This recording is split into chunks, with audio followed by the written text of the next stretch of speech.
9월 25일 목요일 로마서 9장 25절로 33절까지 말씀입니다.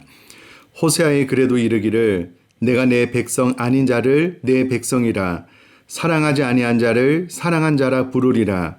너희는 내 백성이 아니라 한 그곳에서 그들이 살아계신 하나님의 아들이라 일컬음을 받으리라 함과 같으니라.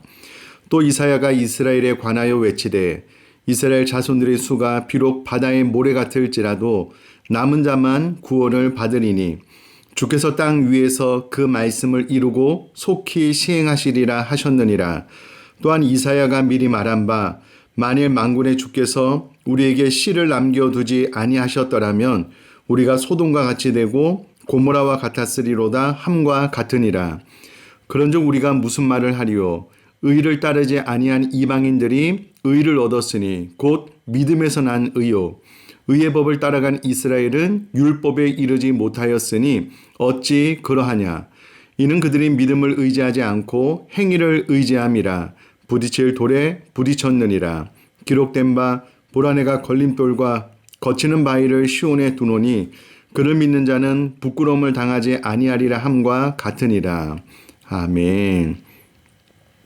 어제 본문 끝자락에 하나님의 영광의 풍성함을 알게 하고자 선택된 긍휼의 그릇이 바로 우리다. 우리는 유대인과 이방인을 포함하고 있는 우리다라는 것을 이야기를 했고요. 오늘은 이어서 25절 26절 말씀은 이방인의 구원을 예언한 호세아서를 인용하여서 이방인의 구원에 대한 내용을 전해주고 있는데요. 25절에 호세아의 글에도 이르기를 내가 내 백성 아닌 자를 내 백성이라 사랑하지 아니한 자를 사랑한 자라 부르리라. 이는 이방인의 구원을 예언한 것이고요.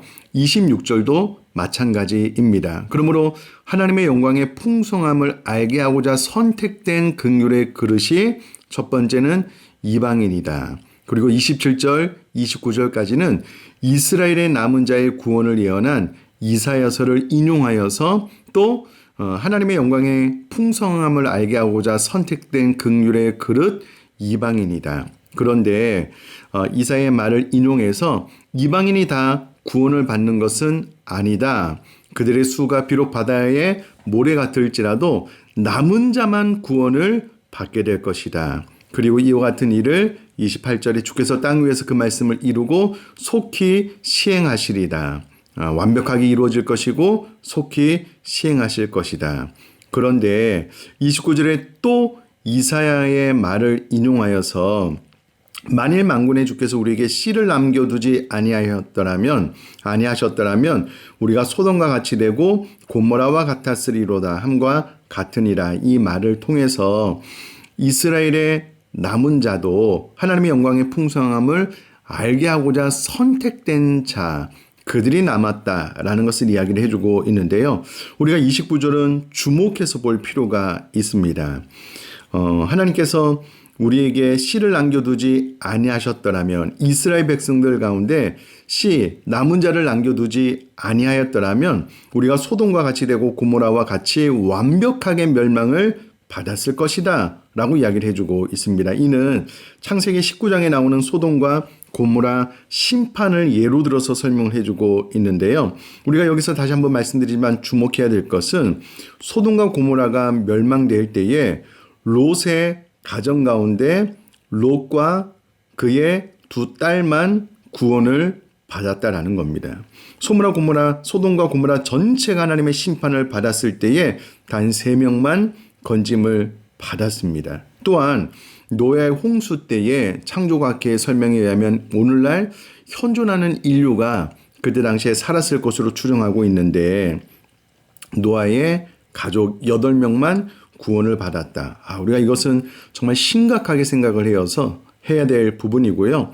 예수님께서 말세에 믿는 자를 보겠느냐. 우리가 믿는 자 안에 들어갈 수 있도록 깨어 기도해야 될 것입니다. 그러나 여기서 강조점을 두는 것은 하나님의 자비와 긍휼로 씨를 남겨두지 아니하였다면 우리는 다 멸망했을 텐데 이것이 하나님의 은혜다. 특별히 하나님의 영광의 풍성함을 나타내기 위한 선택된 긍휼의 그릇으로 우리가 결정된 것이 감사할 뿐이다. 이와 같은 내용을 전달하면서 저는 이 사실을 깊이 인정하고 인식하는 것이 너무나도 중요하다라는 묵상을 하게 되었습니다. 이와 같은 사실을 깊이 인정한 사람들은요, 반드시 하나님의 은혜를 감사하게 되어져 있고 하나님의 은혜에 감동하게 되어져 있습니다. 평생을 살면서 어떻게 내가 소돔과 고모라 혹은 노아의 홍수 때 모든 인류가 멸망한 것처럼 멸망받아 마땅한 죄인인데 어떻게 하나님의 영광의 풍성함을 알게 하고자 선택된 긍휼의 그릇 가운데 내가 들어가서 구원을 받고 하나님의 백성으로 이렇게 신앙생활을 하고 있는지 너무 감사하다. 이렇게 되는 것이 마땅한 결론이기에 저와 우리 사랑하는 성도님들도 29절을 깊이 묵상하면서 정말 은혜 받은 자로서 하나님 앞에 감사, 감동이 있는 신앙생활을 해나갈 수 있게 되기를 주님의 이름으로 축복합니다. 계속해서 30절부터 33절까지 말씀은 율법의 행위에 의지한 이스라엘의 실족에 대해서 이야기를 하고 있습니다. 먼저 이방인에 대한 이야기를 하고 있는데요. 30절에 그런즉 우리가 무슨 말을 하리요? 의를 따르지 아니한 이방인들이 의를 얻었으니 곧 믿음에서 난 의요. 무슨 말이냐면 이방인들은 율법을 몰라 율법을 통한 의를 추구하지 않았거든요. 그런 이방인들에게 예수 그리스도를 믿음으로 말미암아 구원받는다라는 복음이 증거되었을 때에 그들은 예수 그리스도를 믿음으로 말미암아 구원받았고 하나님 앞에 의롭다 칭함을 받게 되었습니다. 그러니까 율법을 몰라 애당초 율법을 통한 의를 추구하지 않았거든요.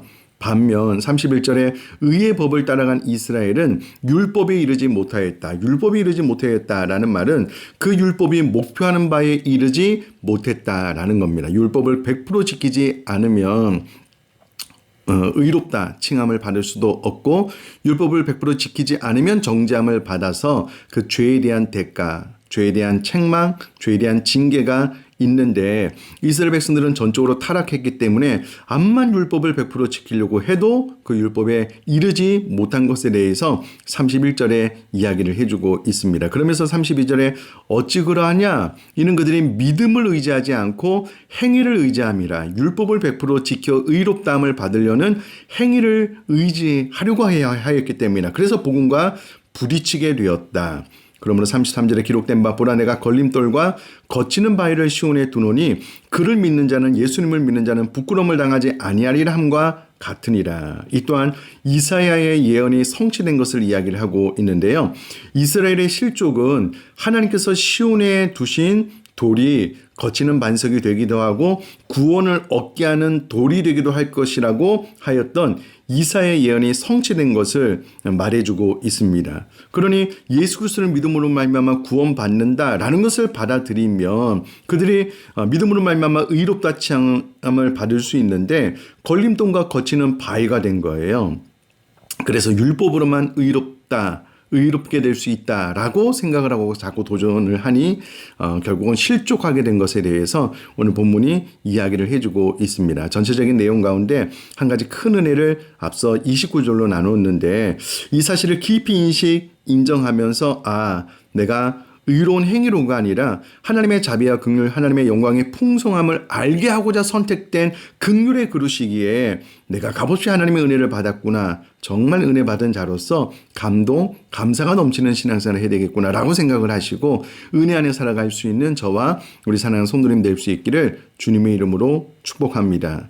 살아계신 하나님 아버지, 소돔과 고모라 가운데 단 3명만 구원을 받았는데 우리도 우리 죄로 말미암아 멸망받아 마땅한 죄인임에도 불구하고 하나님의 영광의 풍성함을 알게 하고자 선택된 긍휼의 그릇 가운데 우리가 포함되는 은혜를 있게 해주셔서 감사합니다. 이것을 마음속 깊이 새기며 늘 하나님의 은혜 안에 거하여 감동이 있는 신앙생활을 해나갈 수 있도록 은혜 허락하여 주옵소서. 이후로 어떠한 경우에라도 율법을 100% 지킴으로 의에 도달하려고 하지 말고 예수 그리스도를 믿음으로 말미암아 이미 칭의 의롭다함을 받았기에 주님을 사랑하는 마음으로 율법을 지켜 행할 수 있는 저와 우리 교회 모든 성도님 될 수 있도록 은혜 위에 은혜를 허락하여 주옵소서. 감사드리며 예수님의 이름으로 기도드립니다. 아멘.